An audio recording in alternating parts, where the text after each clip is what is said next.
अस्सलाम वालेकुम नाजरीन। दोस्तों, उसने बहुत ही प्यारी तकरीर करी है और मैं आज वो तकरीर आपको दिखाने वाला हूँ। आप हमें कमेंट्स करके ज़रूर बताएं कि ये वीडियो आपको कैसी लगी। और हमारा चैनल अगर आपने सब्सक्राइब नहीं किया है तो मेरी सारे मुसलमान भाइयों से ये दरख्वास्त है कि मेरे चैनल को सब्सक्राइब करें और ज़्यादा से ज़्यादा उसको शेयर करें। तो आइए वीडियो को शुरू करते हैं। A budding motivational speaker who will surely bring laurels to our institute in future. काम करो ऐसा कि पहचान बन जाए। We are delighted to welcome Muhammad Anas, हर कदम चलो तो ऐसे कि निशान बन जाए। a rising motivational speaker and an award-winning public speaker with over 1,000 trained. He inspires others to recognize the passion and grow in the field. He is truly an example for other students to follow. Let's hear a few words from him. जिंदगी तो सब जीते हैं, अगर जीनी है तो ऐसे जियो कि मिसाल बन जाए। Ladies and gentlemen, we are delighted to welcome Muhammad Anas.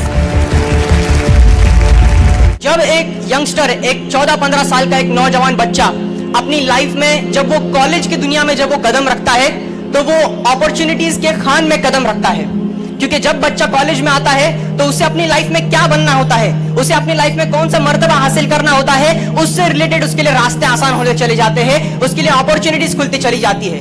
यहाँ पे जब हम आते हैं तो हमारे एक्सपीरियंस और वेल एजुकेटेड जो हमारे टीचर्स हैं, इनकी लाइफ का एजुकेशन, इनकी लाइफ का नॉलेज हमारे लिए अपॉर्चुनिटी है। इनकी लाइफ का हर एक एक्सपीरियंस हमारे लिए अपॉर्चुनिटी है। इनकी लाइफ पे दी हुई हर टीचिंग, चाहे वो एकेडमिक्स में हो, चाहे वो लाइफ लेसन्स हो, ये सारी चीजें हमारे लिए अपॉर्चुनिटीज होती है।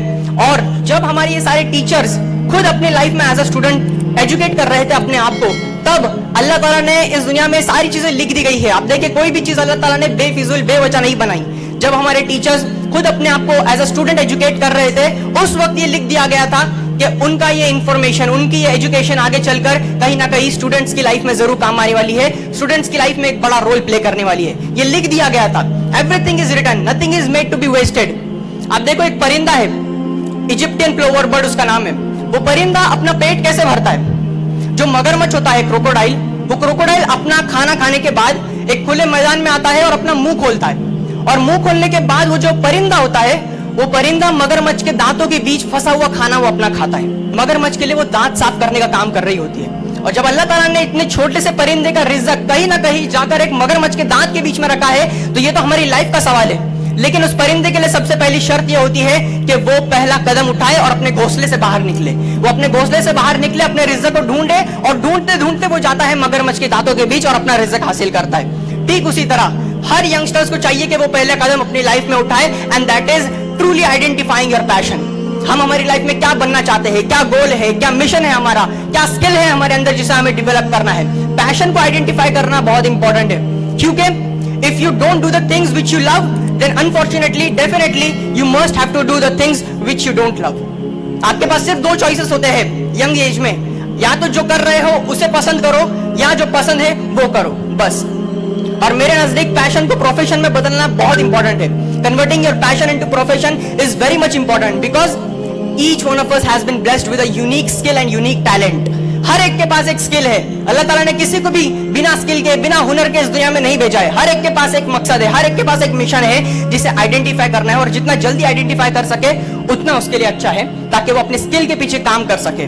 और जब इंसान को अपनी स्किल के बारे में पता चल जाता है तो उसकी मेहनत उसके पीछे काम आती है कि बंदा स्किल के पीछे कितनी मेहनत करता है, स्किल के पीछे अपनी लाइफ को कंट्रीब्यूट करने के लिए कितना तैयार है। क्योंकि Muhammad Ali, the great and legendary boxing player, वो कहता है कि skill is not important, will is important. Skill is not important, will is important. अब मैं आप लोगों के सामने स्किल के बारे में इतनी बातें कर रहा हूं, और पूछने वाले ने भी मोहम्मद अली से पूछा कि भाई स्किल इंपॉर्टेंट क्यों नहीं है? पूरी दुनिया स्किल के पीछे लगी हुई है, सारे इंसान स्किल के पीछे भाग रहे हैं, तो स्किल इंपॉर्टेंट क्यों नहीं है? मोहम्मद अली का जवाब सुनिए, स्किल इज नॉट इंपॉर्टेंट, क्योंकि अगर मैं रिंग में खेलते वक्त अगर सामने वाला अपोनेंट प्लेयर मुझे फाइट मार के गिरा देता है तो वहां मैं अपनी स्किल की वजह से गिरा।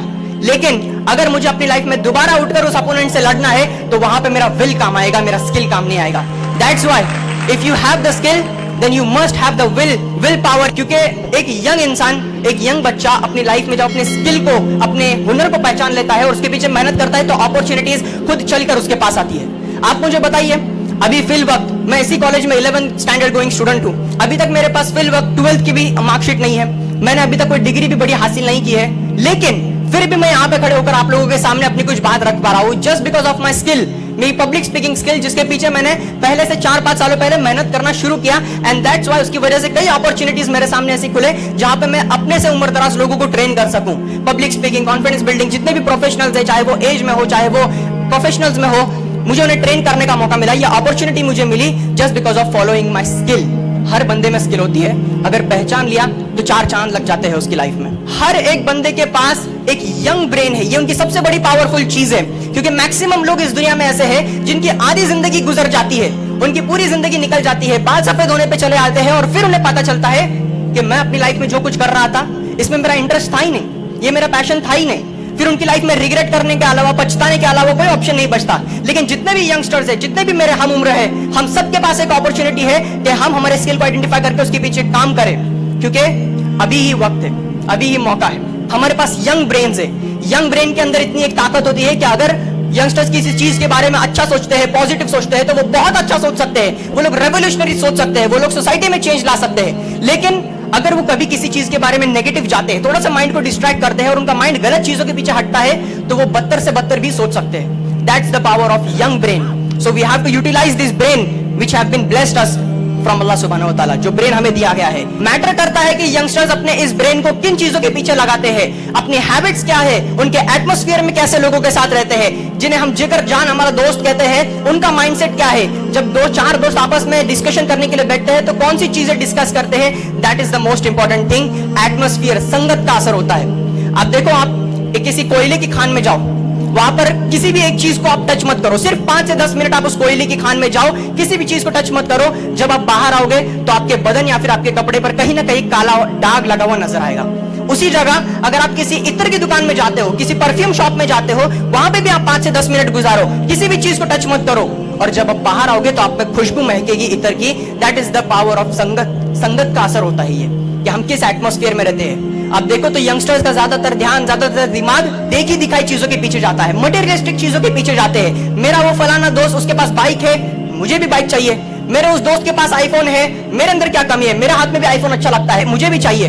मेरा दोस्त महंगे कपड़े पहनता है, महंगे शूज पहनता है, तो मुझे भी चाहिए। मटेरियल्स चीजों के पीछे भागते हैं। लेकिन अगर हम हमारे माइंड को थोड़ा सा स्विच करें और देखें, मटेरियल्स चीजों के बजाय अगर हम सामने वाले इंसान का कैरेक्टर पढ़ने लग जाए कि सामने वाले मेरे दोस्त के अंदर कितना गजब का इल्म है, कितना गजब का नॉलेज है, काश मेरे पास भी वैसा नॉलेज हो, मैं भी अपने आप को एजुकेट करूंगा। मेरा वो फलाना दोस्त रोजाना 5 वक्त की नमाज पढ़ते हुए मुझे नजर आता है मस्जिद में, मैं भी अपने आप को 5 वक्त नमाजी बंदा बनाने की कोशिश करूंगा। मेरा एक दोस्त कितना गजब का कैरेक्टर है उसका, वो हर एक छोटे बड़े को रिस्पेक्ट से पेश आता है, अदब और एहतराम के साथ पेश आता है, चाहे छोटा हो चाहे बड़ा हो। मुझे भी अपने उसके जैसा एक कैरेक्टर डेवलप करना है। अगर ये थिंकिंग हो जाए यंगस्टर्स की तो रेवोल्यूशन आ सकता है, वो लोग नेशन को कंट्रीब्यूट कर सकते हैं। ऑनरेबल चीफ गेस्ट, मैं आपको एक बात बताना चाहूंगा Honey sir and Hanif sir के। इस कॉलेज में जब मेरा फर्स्ट डे था, जब मैं आया और बिल्डिंग की सीढ़ियां, जब अपनी क्लास में जा रहा था और सीढ़ियां चढ़ रहा था, तो बिल्डिंग के 2nd फ्लोर के ऊपर जो गेट है, उस गेट के ऊपर ब्लैक फ्रेम में एक कोट लिखा हुआ है, जो कोट मैंने पढ़ा और आज भी जब भी जाता हूँ रोज क्लासरूम में तो मैं वो पढ़ता हूँ। आई डोंट नो कि अदर स्टूडेंट्स ने वो देखा या नहीं, बट जब भी मैं पढ़ता हूँ वो बात मुझे हिट होती है। वहां लिखा है, the cardinal principle of life, to love people and use things, not use people and love things. चीजें जो दी गई थी वो इस्तेमाल करने के लिए दी गई होती है, हमें इंसान को पढ़ना है, ना कि उसके पहनावे को, ना कि उसके आउटफिट को हमें देखना है, उसके इंटरनल कैरेक्टर क्या है उसे हमें पढ़ना है। लेकिन चॉइसेस बदल चुके हैं, वैल्यूज रिप्लेस हो चुके हैं कि हमें सही और गलत के बीच में छोटा सा फर्क नहीं समझ में आ रहा। हम टेम्परेरी हैप्पीनेस के पीछे जाते हैं। मैं पूछता हूँ कहीं हमारे हम उम्र से जो मेरे कोईवल्स है, जो मेरे स्टूडेंट साथ में पढ़ते हैं, मैं पूछता हूँ तो उनका स्क्रीन टाइम मोबाइल में 15-15, 16-16 घंटे उनका मोबाइल में स्क्रीन टाइम होता है।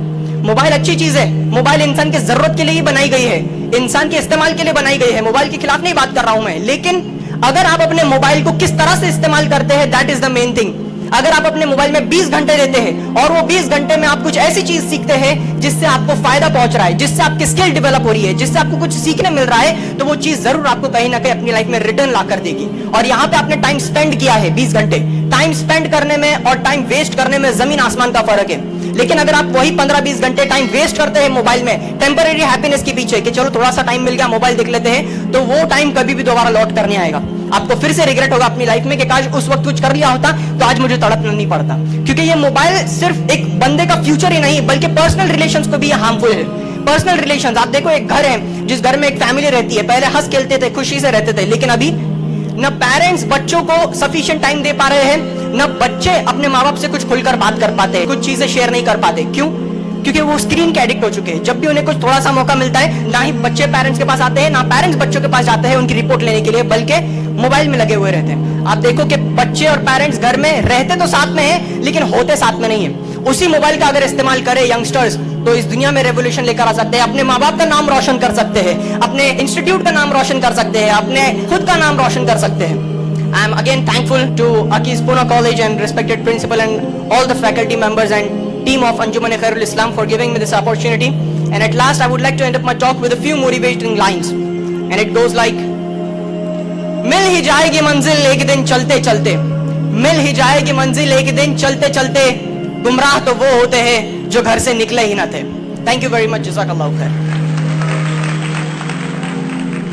Thank you, Anas, for the wonderful speech. This is surely going to inspire our other students.